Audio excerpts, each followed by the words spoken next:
Welcome to Chillin' 101. We hope this video helps.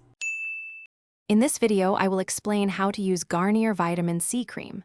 First, ensure your face is clean and dry. Then, take a small, pea-sized amount of the cream onto your fingertips.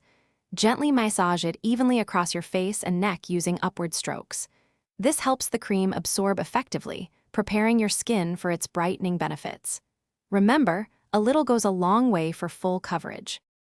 For optimal results, apply your Garnier Vitamin C Cream twice a day, once in the morning and again before bed.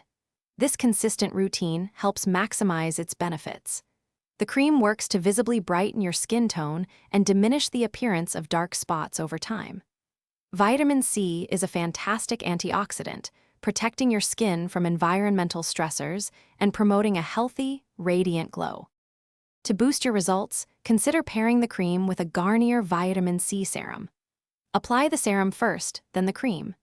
It's crucial to always follow up with a broad-spectrum sunscreen, ideally with an SPF 30 or higher, especially during the day, as vitamin C can increase sun sensitivity.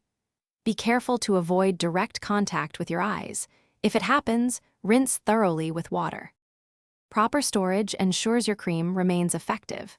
Keep it in a cool, dry place away from direct sunlight and heat. Always make sure the lid is tightly closed after each use to prevent air exposure. If you have sensitive skin, it's a good idea to perform a small patch test on your arm before applying the cream to your entire face, just to ensure compatibility. Thanks for watching. Consider subscribing if we helped you.